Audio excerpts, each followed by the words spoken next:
Good morning बच्चों। स्वागत है आपके अपने प्यारे इस चैनल में। इसमें इस बार हमने 12th क्लास के कुछ टॉपिक बनाए हैं। कुछ क्या है, सारे टॉपिक हैं, इससे बाहर कुछ नहीं आएगा। जैसे लगा इससे बाहर कुछ नहीं आएगा, नोट करो और कर लो।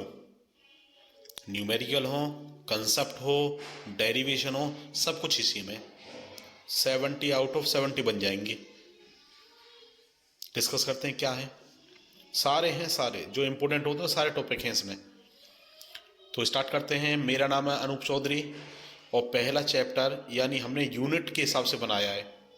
सारे टॉपिक यूनिट के हिसाब से हैं, आप करेंगे, इससे बाहर कुछ नहीं आएगा बोर्ड में। देखिए फर्स्ट यूनिट पे जाते हैं और सेकंड यूनिट पे इलेक्ट्रोस्टैटिक और electric current.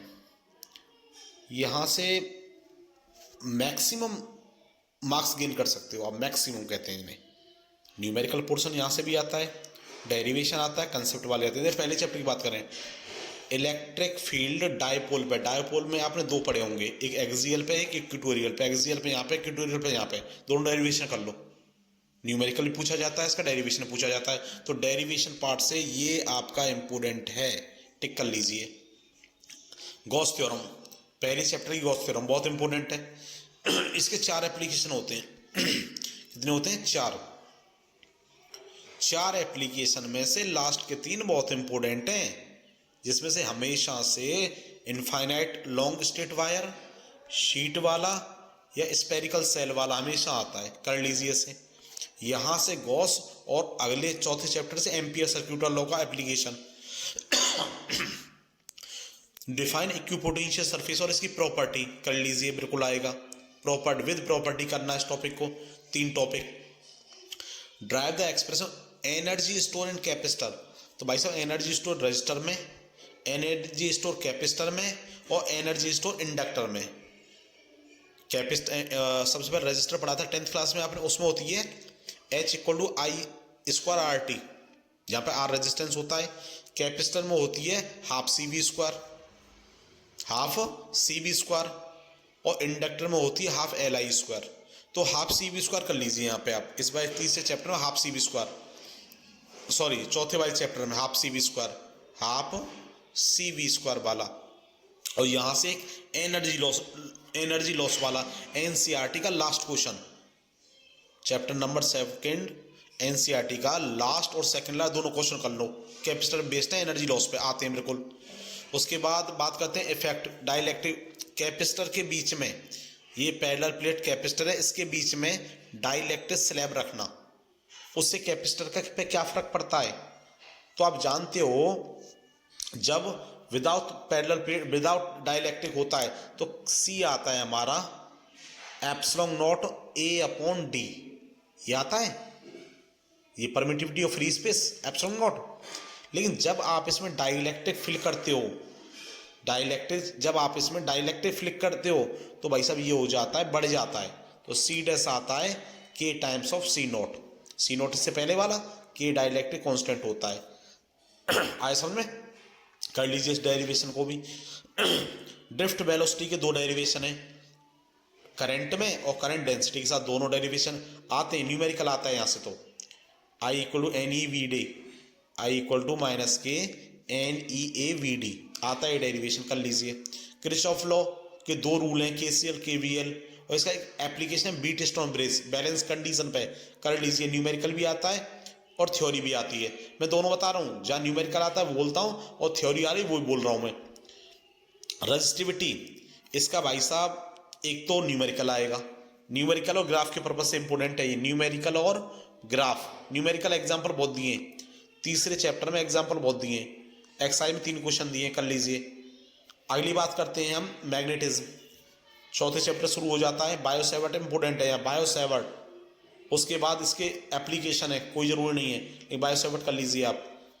Force per unit length F/L कर लीजिए, बहुत इंपॉर्टेंट, न्यूमेरिकल भी आता है इस पर। गैल्वेनोमीटर की वर्किंग कर लीजिए, यहाँ से टॉर्क आता है, NBA sin ωt आता है, कर लीजिए। 6 चैप्टर में से केवल डिफरेंस आता है, डाइपैराफेरो में डिफरेंस आता है, या फिर एलिमेंट आएंगे उनको सेपरेट कराएगा, ये कौन सा एलिमेंट है पता करिए। डाई है, पैरा है, फेरो है, डाईमैग्नेटिक, पैरामैग्नेटिक, फेरोमैग्नेटिक। कर लीजिए, यहीं पे यही आया बार बार। 10 साल का उठाओगे तो 8 साल में यही मिलेगा क्वेश्चन। 6 में कुछ नहीं करना, इसे कर लो आप। एग्जाम्पल लिखा हुआ है देखिए, इसी का है। उसके बाद लेंज लॉ, 2 लेंज लॉ है, कर लीजिए। डायरेक्शन बताता है इंड्यूस करंट का वो, और कुछ नहीं है, अगला पार्ट कुछ नहीं है। सेल्फ इंडक्शन और म्यूचुअल इंडक्शन, सेल्फ को वाली छोड़ दो, म्यूचुअल को कर लेना एम, इसे कर लीजिए। एलसीआर सर्किट में रेजोनेंस कंडीशन होती है, मैक्सिमम करंट आई मैक्स कैसे मिलता है उस पर, वो एक ही कंडीशन है, X L equal to X C. क्या कंडीशन है? जब एलसीआर सर्किट रेजिस्टिव हो जाए, एल और सी खत्म हो जाए और रेजिस्टिव हो जाए। इसी में पावर फैक्टर होता है कॉस फाई मोस्टली 1 होता है, 1 और 0 है।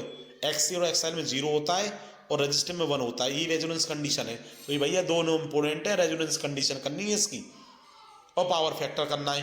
पावर फैक्टर अलग से थोड़ी ना है, पावर फैक्टर तो पावर में ही है ना। जब रेजोनेंस कंडीशन पे एलसीआर सर्किट की पावर आती है भाई साहब, P equal to V I, V मतलब IRMS कॉस फाई। तो ये कॉस फाई होता है ना यहाँ पे, यही पावर फैक्टर होता है, यही पावर फैक्टर होता है, अलग से नहीं करना है। रेजोनेंस पे पावर पूछेगा तो अगर एक्स एल और एक्स सी पूछे तो 0 पुट कर देना, पावर 0 हो जाएगी। और रेजिस्टिव पूछे तो 1 पुट कर देना, पावर वी आई हो जाएगी। ई मतलब EMF, जिसको हम वी भी कहते हैं। क्लियर हुआ? वर्किंग आता है, वर्किंग प्रिंसिपल चाहे ट्रांसफार्मर का है चाहे जनरेटर का आता है। ये 4 लॉसेज होते हैं। एनर्जी लॉस ट्रांसफार्मर कैसी होती है, ये ट्रांसफार्मर रेशियो भी कहते हैं। ये आपको याद होगा, इसका डेरिवेशन भी आता है, थ्योरी पर्पज से इंपोर्टेंट है ये टॉपिक। ये टॉपिक थ्योरी, ये टॉपिक थ्योरी, 2 आर्टिकल लगाता हूँ, ये थ्योरी का, ये थ्योरी का और ये थ्योरी का, तीनों थ्योरी के टॉपिक हैं। तो यहां से क्या आएगा आपका, यहां से क्या आएगा, ट्रांसफार्मर रेशियो। ट्रांसफार्मर रेशियो क्या होता है, EP अपॉन ES, मतलब EMF इन प्राइमरी, EMF और सेकेंडरी, IS IP है, IS IP, और ये होता है NPNS, current in secondary upon primary और number of turn in second primary upon secondary, ये ट्रांसफार्मर रेशियो कहलाता है। कर लीजिए, वर्किंग आती है इसकी। उसके बाद रे के सबसे कहते हैं, रे 11 से 12 नंबर का आता है। अगर रे अच्छा कर लिया, रे AC और द सेमीकंडक्टर 3 कर लीजिए, पास तो यही करा देते हैं। तो रे में बात करें भाई साहब, ये 8वां चैप्टर है। स्पेक्ट्रम कर लेना यहाँ पे, केवल क्या कर लेना, स्पेक्ट्रम। क्या करना है आपको, स्पेक्ट्रम कर लीजिए आप, ओके। इसका EM का स्पेक्ट्रम कर लीजिए। स्पेक्ट्रम में क्या, फ्रीक्वेंसी और वेवलेंथ, इसी पे बन जाता है। तीसरे में आप स्पेक्ट्रम करिए केवल, सॉरी 8वें चैप्टर में, ठीक है, कुछ नहीं, स्पेक्ट्रम करिए। अच्छा, रे में बात करूंगा मैं। रे में जब मैं बात करूं तो केवल ये बात करूंगा कि भाई साहब रे में डेरिवेशन है thin lens formula, thin lens, lens maker और टेलीस्कोप, एस्ट्रोनॉमिकल और माइक्रोस्कोप, ये 4 बनते हैं और 2 हमेशा आते हैं। तो ये ड्राइव लेंस में मिरर फॉर्मूला मतलब थिन, ये मिरर फॉर्मूला को हटा दो, लेंस कर लो, थिन लेंस फॉर्मूला ये आएगा, लेंस मेकर आएगा। आई बात समझ में? टेलीस्कोप भी आता है, देखो माइक्रोस्कोप ये रहा, इसमें टेलीस्कोप भी आता है, एस्ट्रोनॉमिकल टेलीस्कोप आता है। और 2 कंडीशन बोलते हैं, लीस्ट विजन और distance vision, 2 condition, relax I और कॉन्टैक्ट आई, ठीक है। अच्छा, लेंस मेकर जब करता है, एक और करना, रिफ्रैक्शन थ्रू सरफेस, ये भी आता है, इसे भी नोट कर लो, रिफ्रैक्शन थ्रू सरफेसेस। एक कॉन्वेक्स और कॉनकेव अलग कह के आता है, रिफ्रैक्शन थ्रू सरफेस ये कर लेना, जिसमें होता है μ2 minus μ1 upon R equal to μ2 upon V minus μ1 upon U, ये होता है। दोबारा लिखता हूं मैं ढंग से, क्या होता है, ये रिफ्लेक्शन होता है कॉन्वेक्स से, रिफ्रैक्शन थ्रू कॉन्वेक्स और कॉनकेव। तो क्या होता है, μ1 minus μ2 upon R, μ2 minus μ1 upon R equal to μ2 upon V minus μ1 upon U, ये होता है। ऐसे ही उसमें तो μ1 μ2 हो जाता है, μ2 μ1 हो जाता है कॉनकेव में।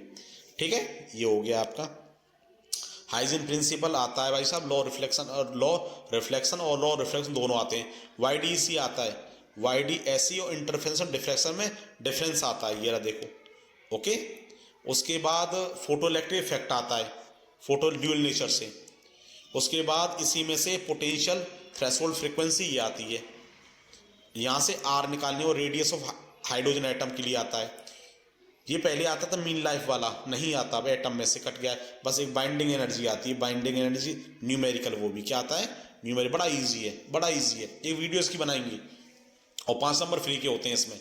एक कर्व आता है, एक कर्व आता है ऐसे कर, बाइंडिंग है पर न्यूक्लियन, P और N में डिफरेंस आता है। PN पूरा कर लेना, ये इजी सेमीकंडक्टर का पार्ट है, PN and N।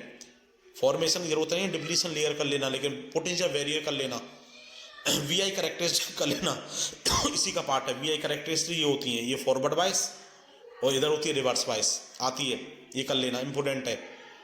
Full wave और half wave rectifier very important.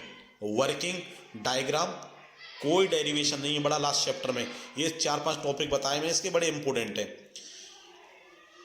कोशिश करूंगा इनमें से जो इंपॉर्टेंट हैं, जो ज़्यादा जोर डाला है मैंने, बाइंडिंग एनर्जी न्यूमेरिकल डालूंगा, आप कर लोगे, हो जाएगा। अभी बनाएंगे कुछ वीडियोस जो बहुत इंपॉर्टेंट है कि भाई पास होना है हमें, उनके लिए कुछ वीडियो क्वेश्चंस की बनाएंगे, बहुत शॉर्ट में, सिंपल में, उन्हें कर लीजिएगा, पास भी हो जाओगे आप। ठीक है, जैसा इसमें पीले पीले लाइनों में लिखा हुआ है। सब्सक्राइब करना ही करना है भैया, शेयर कर दीजिए और लाइक कर दीजिए। Thank you.